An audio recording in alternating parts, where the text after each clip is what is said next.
In today's video, I want to talk about revision, what it is, why and how it works, and different ways you can apply it. There are different methods or different ways of doing revision, and we are going to talk about some of them. I have used revision myself. I have used revision the two ways, I think, that Neville Goddard mentions it, and then there's a third way that people use it that I have not used myself, but I'm going to talk about it nevertheless, just to give you some options. If you are new to manifesting, revision is a manifestation technique.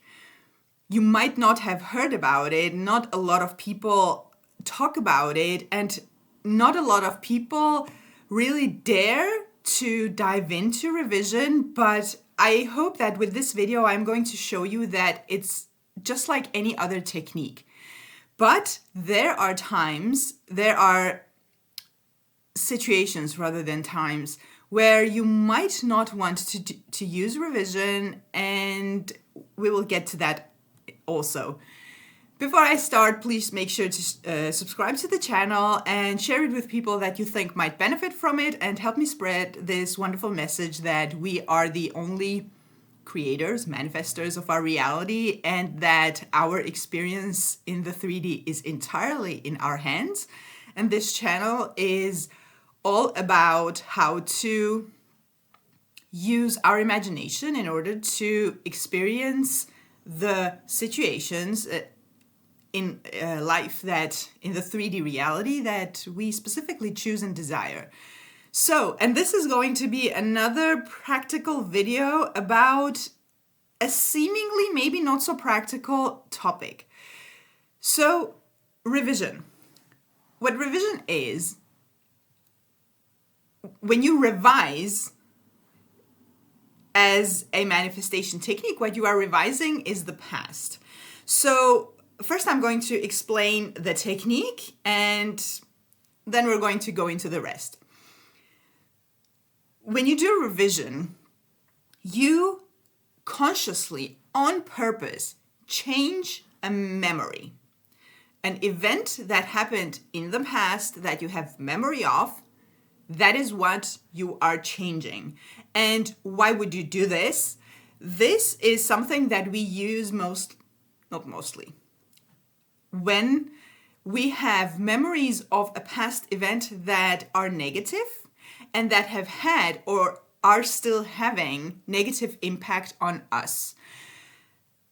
Why is this relevant, and why would we do this work about stuff that happened in the past?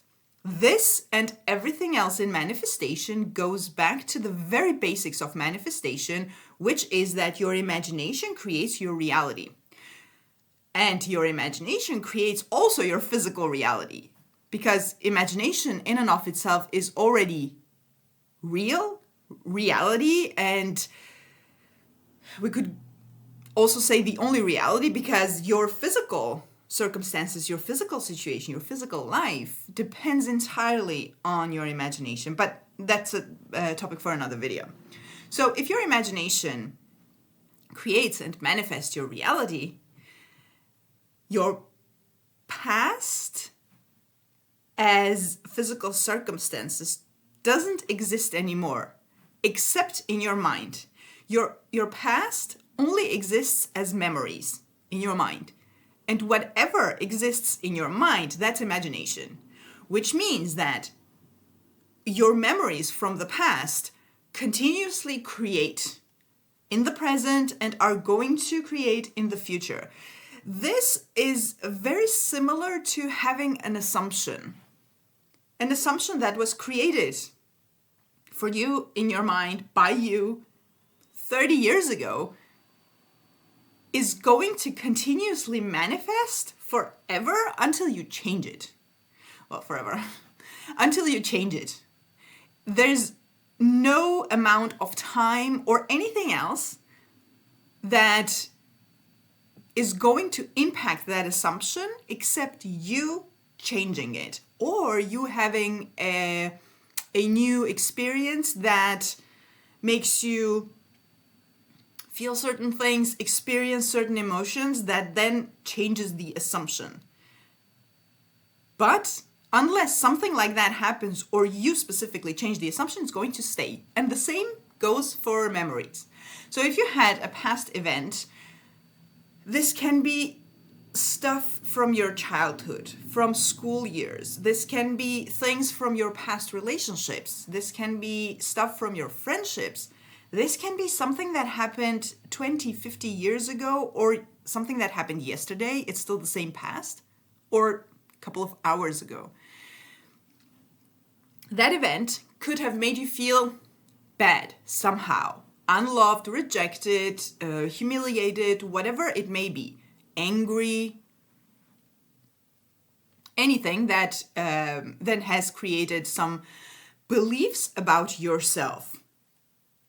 And also assumptions, in a lot of cases, assumptions about relationships, assumptions about people, assumptions about how people treat you, general assumptions about men, women. And a lot of times assumptions are created like that you had an event happening, something negative. You created an assumption maybe about yourself, that you're just treated without respect in relationships like that. And then you manifest the same problem again in a different relationship, and then now all of a sudden you have a general assumption that all men or all women are like this. This is why I always say, by the way, I have said this in several of my videos, that the problems you're having in your relationships specifically are problems that were created before the relationship even happened, before you even met the person. It's more likely self-concept related thing. This video is not about self-concept. So what is revision for? Revision is for changing that event in your mind, because it exists in your mind anyway. You change the memory, and what happens is that since the memory will continuously create, once the memory is changed, that new version of the memory is going to create. So is revision absolutely necessary? No, I don't think so. And here comes why I think that sometimes revision is not a good idea. Sometimes we have really, really bad emotions coming up when remembering a past event. This is the time when I wouldn't force a client to do revision, because if they start remembering the event and they start feeling horrible about it, if you can control it and still control your imagination and change the scene, the event that happened, you can do it. But you can otherwise use a different technique. If you know that, okay, this event made me feel disrespected, unloved, and rejected, then instead of doing revision, you can affirm that you are respected, loved, and accepted. Is that the opposite of rejected? Whatever you want to replace it with, by the way. You can affirm, you can do other techniques, works the same. Revision sometimes is very obvious in some situations where you have this memory popping up and it annoys you, and you know it created some bad programming for you. Now, Neville Goddard talks about revision in two ways, and these are the two ways that I have used it, and it works wonders, and I'm also going to tell you how you know if it has worked.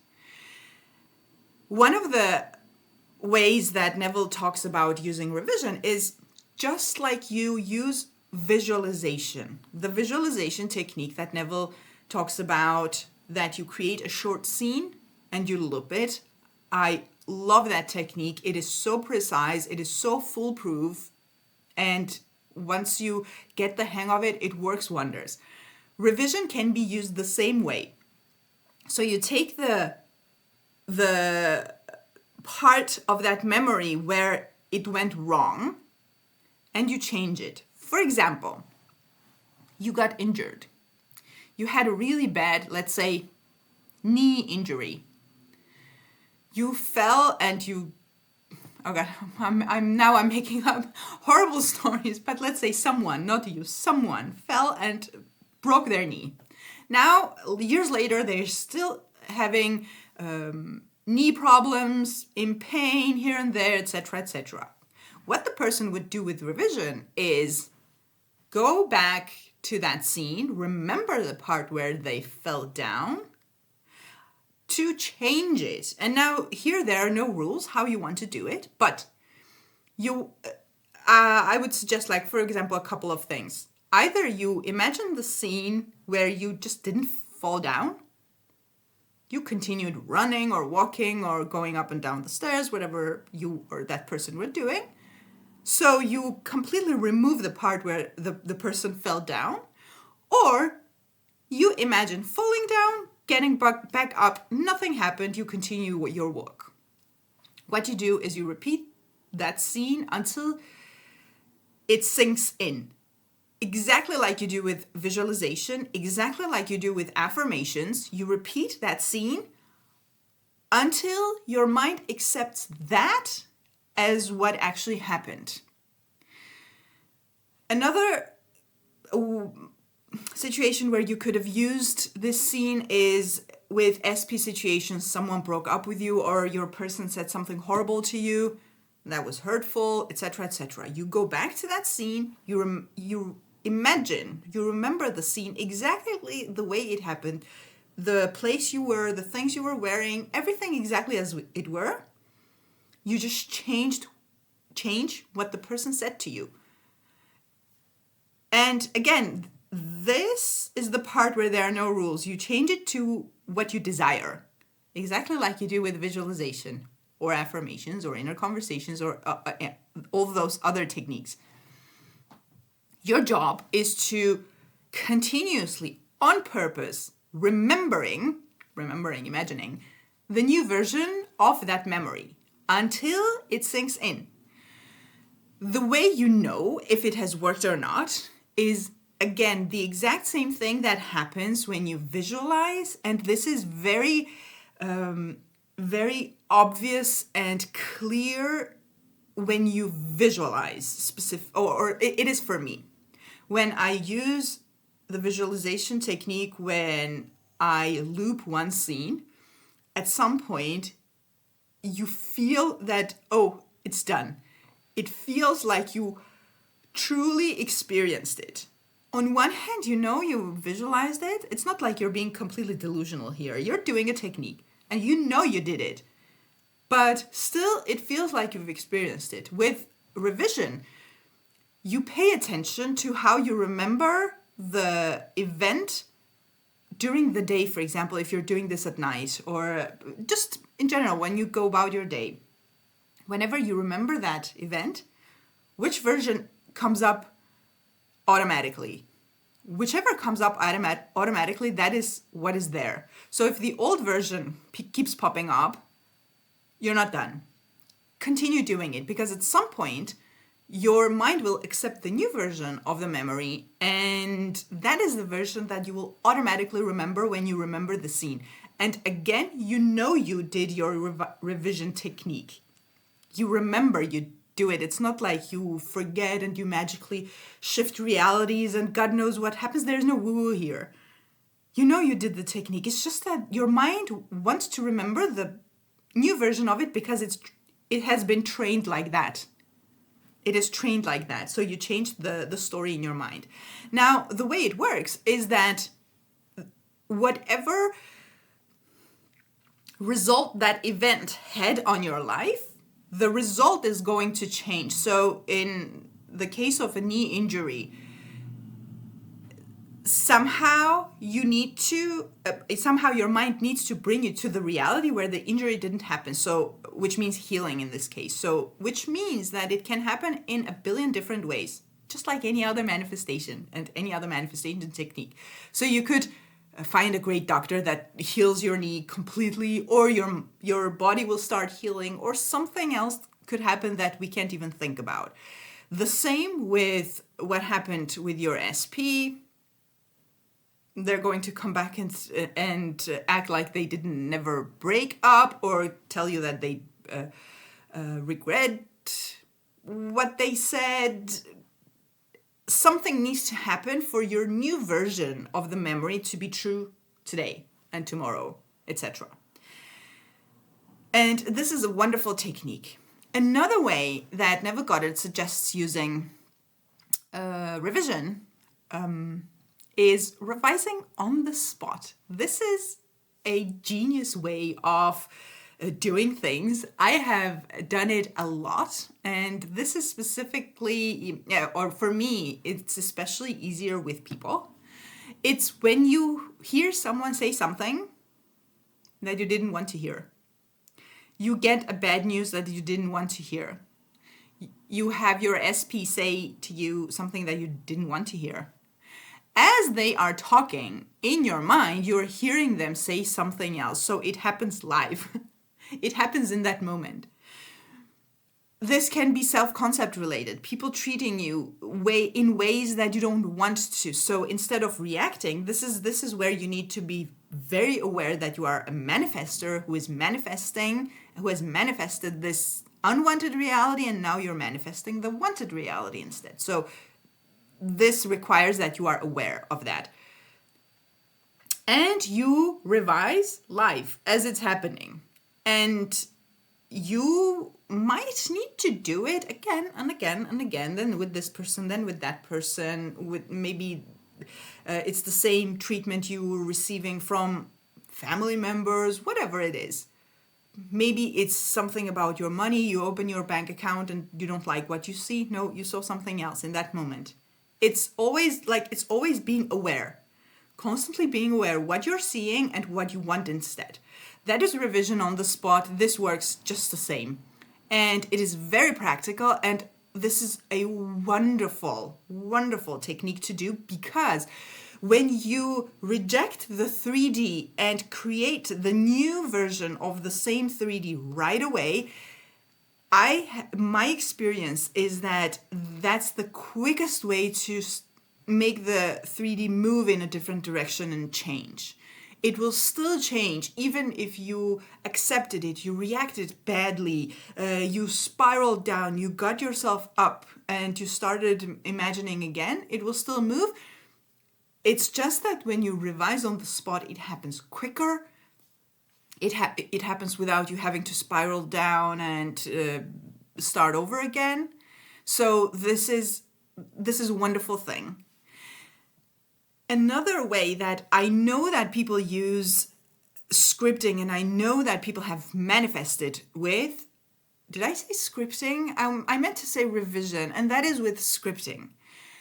The reason I don't use this method is because I don't like the method of scripting where you script in details.